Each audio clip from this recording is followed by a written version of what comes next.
Hello and a warm welcome to Focus IR. Today we're here to learn more about Electric Qatar, which is a provider of first-party data solutions for the marketing and advertising industry. They've had a busy year so far, IPOing back in May, so we'll learn more about that. And I'm delighted to introduce the CEO now, who's John Regan. A warm welcome to you. So a busy year, as I alluded to just then. Can we just firstly get you to explain in a nutshell what your company does exactly, if you would, John? Yeah, the reason that Electric Qatar exists is we're capitalising on some really significant changes in the digital advertising industry. Some of which, as a sort of normal consumer, you will have come across actually. So it's all about an increasing concern around privacy and the way in which advertising companies like Meta and Google and those guys are harvesting data to use that for advertising. People are increasingly concerned about that. We're seeing a lot of legislation coming in to make that more difficult. And what that is causing is a significant shift in the way digital advertising works and the type of data which is used. So now in the advertising marketplace, if you're a chief marketing officer, a CMO, and we know this from lots of different industry surveys, if you're a CMO, you're increasingly concerned about gathering data as people visit your website, so that you can adapt the website to make the experience fit with what they're doing. And firstly, that's a big change because in the past, the type of data that you could get by advertising on Facebook and in the Google Ad Network was very, very cheap and very, very plentiful, which meant you didn't really do that. You could carry on chucking mud at a wall, in effect. And so when people landed on your website, if they bounced off, you could just get them back very, very cheaply again by re-advertising. It would cost you less than a penny for each person that came on. Now that's changing, and so what is happening is when you land on a website, you'll increasingly notice that the website, the big brands want to engage you somehow. They want to get you to have some kind of dialogue within them. And that's a big shift. And the large agency groups and the large advertisers are not so familiar with that approach. So what we're doing is developing a business that capitalizes on that shift. And we're a buy and build business. What we're doing is acquiring businesses that have the technology and expertise to really help those advertisers create the new type of data that they now need because of this big privacy shift. In regards to your IPO, so what was the strategy behind that? Because this took place in May. How's business been since then? How's it going? Well, I should go back in time a little bit. We actually first listed on the London Stock Exchange on the standard list way back in 2022. And we listed then as a SPAC. And the idea behind the SPAC was, we raised just over £1 million to fund the process of researching a really established pipeline of businesses that we want to acquire for this buy and build strategy. So the IPO that took place in May was a move across to AIM, because that's where our type of business needs to be. It's a growth business. And also our first acquisition, which was a business called 3 Radical. And they specialise in creating the kind of dialogue which creates this first-party data, which creates the type of relationship which advertisers now want. So they were a really good first step in this process, and there were two things that were attractive about them. One is they had invested very heavily in the technology platform that delivers this. So they'd invested over £9 million just in that technology platform. And the other thing that was really attractive about them was that they're global. They have an office in Singapore, that we're over in the UK as well, and then they've got reseller relationships in the US as well. So a really nice global footprint for this business. And of course, some really attractive clients came with that as well. Okay, such as? Well, I think the probably most interesting client has asked that we don't really publicise who they are, but if I told you that they were a global payments provider, of which there are only 2 or 3, you could have a pretty good guess at that one. So we work with those guys mainly in Singapore and across APAC, actually, and it's a reseller agreement. So they have a marketing services team, and they're dealing with the businesses which issue their cards in order to support them to drive card acquisition and to drive spending across those cards. And we partner with them to work with their clients. So you can imagine the type of blue chip clients that we're working with. We're working with banks, we're working with airlines, we're working with retailers as a result of that. All right. I also want to talk about this joint venture with Exelia Technologies that you've announced. This is to build your AI-driven products. What's the strategy behind that, if you'd explain, John? Well, that was another really attractive thing about 3 Radical, actually. over the time in which they've been deploying their software, what they've also been doing is collecting data about every single interaction which has gone across their technology platform. So what that means is, as an individual, if you've engaged with them and entered into a dialogue with a Three Radical client, that information about how you've behaved and the outcome of that behaviour has been stored in an anonymised way. So it's completely GDPR compliant. And they've got over 1 billion data points as a result of doing that. But when we started talking to business, what we realised is they hadn't capitalised on that at all. In fact, it was simply an overhead. They were storing it, but they hadn't actually taken the opportunity to really make the most of that. So that was what started the interest in this JV, because what we realised throughout the due diligence process was that data set was incredibly valuable for learning, for using AI to create machine learning and really understand how people engage. So that was the genesis of that. Now, what we also realised, and what we knew from before, of course, is that as the advertising market is changing, what we're also seeing is that AI, generative AI, like ChatGPT and various other types of AI, are really, really changing the way advertising works. But the key thing there is, if you don't have the right data to develop the machine learning, then what you develop simply doesn't work at all. And I think we've all been a bit spot. We've seen ChatGPT and we've thought, well, actually, this is all simple and ubiquitous. But the reality is, with things like ChatGPT or Gemini or any of those types of models, anyone who's used that will learn it's really good at general stuff. But the moment you start to get it all specialised, you find that it starts to not work quite so well, and you have to help it out. And quite often, I find I take the outputs from it. It's a really good start, but then you have to amend it based on whatever you're expert in. And that's because it's got generalized data and not specific data. So whilst you can, from normal data, create a fairly generalized AI, when you want to get really specific, for example, a chatbot to deal with your brand of trainers or help someone book an airline ticket or something like that, you need that really specific data. And that's what Three Radical has in an area which is really, really important, which is that how do you, which answers the question, how can you best engage people when they come to your website? So what we're developing with that, 2 iterations of this. The first iteration we expect in the very near future, actually, in the next 3 to 6 weeks, to be able to produce some really interesting information about how and why and what makes people engage. But then the next step of that will be developing the machine learning algorithms, which means we can deploy through the Three Radical technology to enable that technology to adapt in real time according to people's behaviour, but also more generally onto websites so that our clients can adapt their website in real time based on the way people are behaving to get them to engage as much as possible. And of course, engagement means ROI. The more that you can get people to, more time you can get people to spend on your website, the more appropriate that you can make that website for the reason that they're being there, whether they're researching or looking to buy or looking to test. All of those things increase ROI. So being able to deploy that based on that massive data set, we know there's a huge market for being able to do that.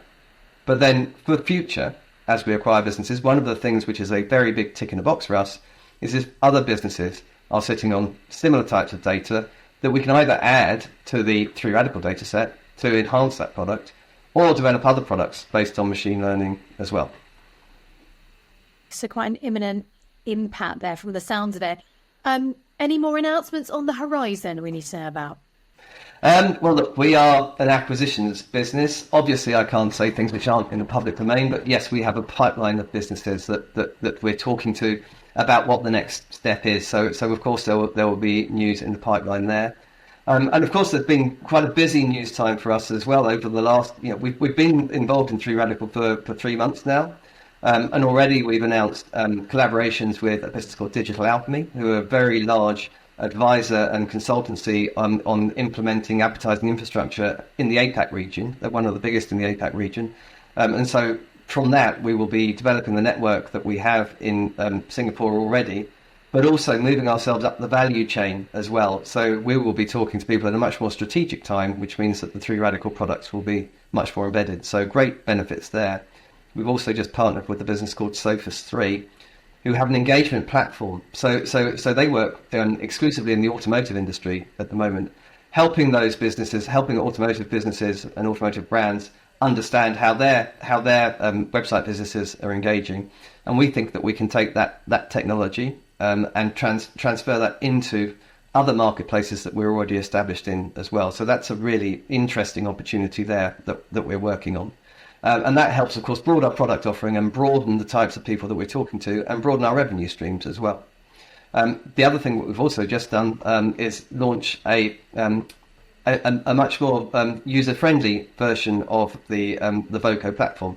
At the moment, some of those deployments are quite complex, but what we realised was that there was a market for a self-serve platform, which we're calling the Voco Solution Platform, which means that if you're an agency and you want to deploy simple things on behalf of your clients, you now can using that platform, and you can do it within a couple of hours as well. So deploying quite a sophisticated mechanism to engage people, but because it's templated and we've got thousands of templates in the software, you can do that really, really quickly. And that means, of course, the costs are lower. It means you can A/B test really, really easily, and it means it's de-risked as well because the templates work. There's not a development risk involved in that process.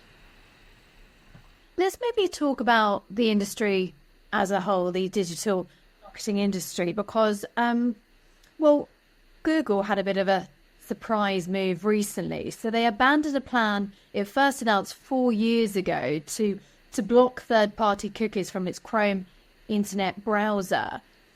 What do you make of that move, and if any impact does it have on companies like yourselves?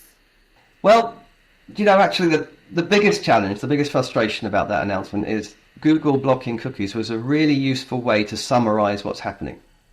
Now, the fact that they're not blocking cookies actually makes very, very little difference, because what they've said is they're going to go the same way as Apple. So they've said now that instead of blocking cookies, they're going to ask people permission within the Chrome browser to track them. And people can say yes or they can say no. So the same, if you have an iPhone, you'll notice it pops up every time you use a particular app, and it'll say, you can ask the app not to track or allow it to.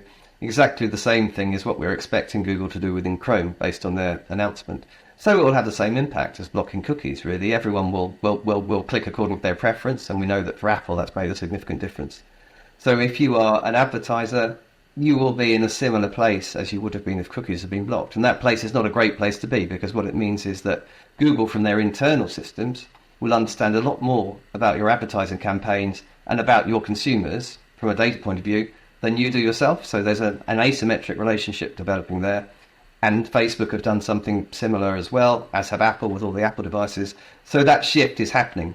And the other thing which still exists in the market is this big concern around a scandal about the way third-party data is being used. I don't know if you remember, but a few years back, there was a company called Cambridge Analytica, which became an unknown company to anyone outside of the industry, suddenly became a headline.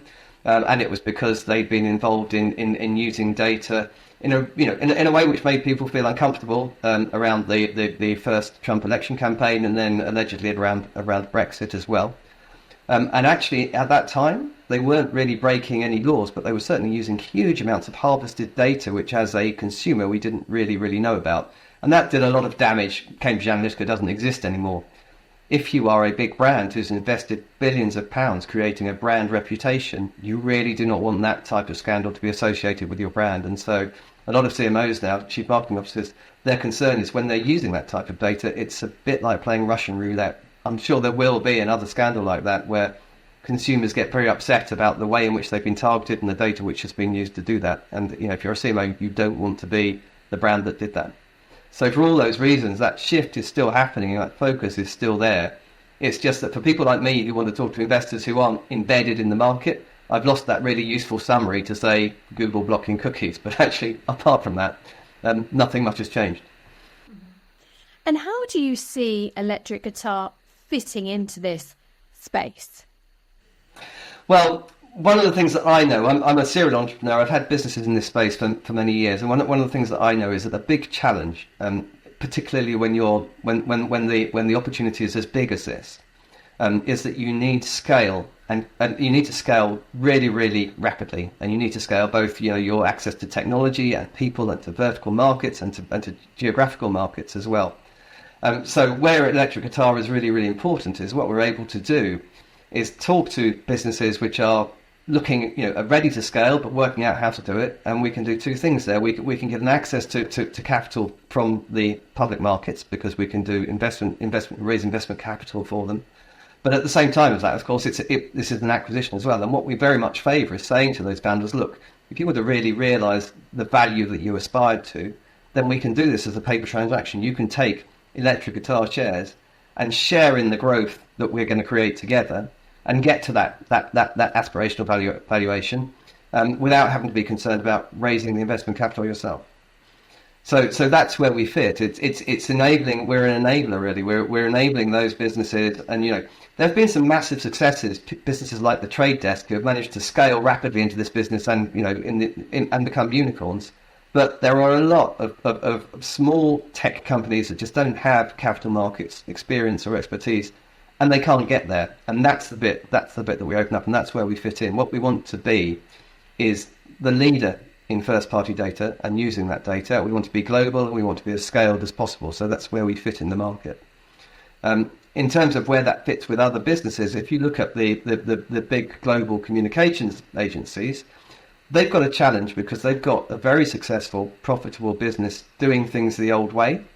And they're very reluctant to lose that big, profitable business. So, there have been some criticisms from advertisers, actually. They've been very, very slow to shift from that focus around harvested third-party data towards this focus around first-party data, because it's a risk, and they've got a very nice business which works as it is. So we're able to fill that gap for advertisers and provide that. And similarly, if you're an advertiser, you haven't developed those requirements in-house because it's not been needed until very recently.